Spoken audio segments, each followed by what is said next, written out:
1 জানুয়ারি দিন কার্নিভালের মেলা দেখতে। তো আমি, মা, তোমাদের দাদাভাই সবাই মিলে গিয়েছিলাম। তো যেয়ে দেখি এত সুন্দর একটা মুহূর্ত, মানে এত সুন্দর, সুন্দর একটা মানে নাচ গান, মানে ভীষণই ভালো লাগছিল দেখতে। তো ভাবলাম যে তোমাদের সাথে একটু শেয়ার করি। আর সেরকম ভিডিও করা হয়নি, কারণ ভীষণ ঠান্ডা ছিল সেই দিন। প্রায় 15 মিনিটের মতো মেলাতে ছিলাম।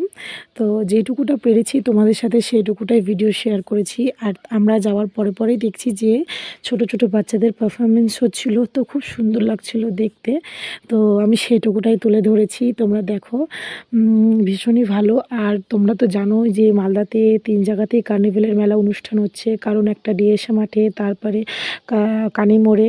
তো এখানে সেরকম ভিড় ছিল না, তো তাও ভিড় ছিল, তাও আমরা সিট পেয়েছিলাম, বসেছিলাম চেয়ারে, অনেকেই বসেছিলাম। কিন্তু শীতে প্রচণ্ড ঠান্ডাতে মাথা টাথা গোটা ভিজে যাচ্ছিল, আর মেয়েকে নিয়ে বসেছিলাম।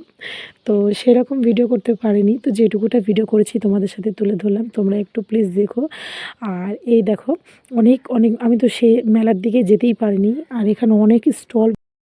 তোমরা কোথাকার কার্নিভ্যালে গেছিলে অবশ্যই আমাকে ভিডিও নিচে কমেন্ট করো। আর আমি তো একদিনও যেতে পারিনি ওখানকার কার্নিভ্যালে। বিভিন্ন রকমের স্টল বসেছিল। আর মানে পুরোটা তোমাদেরকে দেখাতে পারলাম না, কারণ আমি ওই সাইডে যাইনি, ওই সাইডটাতে যাইনি, প্রচণ্ড ভিড় ছিল মেলার সাইডে। কিন্তু অনেক সুন্দর জিনিস হয়েছিল, তোমরাও এসো, দেখো, দেখবে। এবার যারা আসতে পারোনি তারা এর পরের বছর এসো, সবাই ঘুরো দেখতে। সত্যি এখানেও খুব সুন্দর মেলা বসে। অনেক অনেক মানে বাচ্চাদের খেলনার জিনিস এসেছিলো। দেখো, তোমাদেরকে দেখানোর চেষ্টা করছি যে ওইদিকে মেলাটা বসেছিল।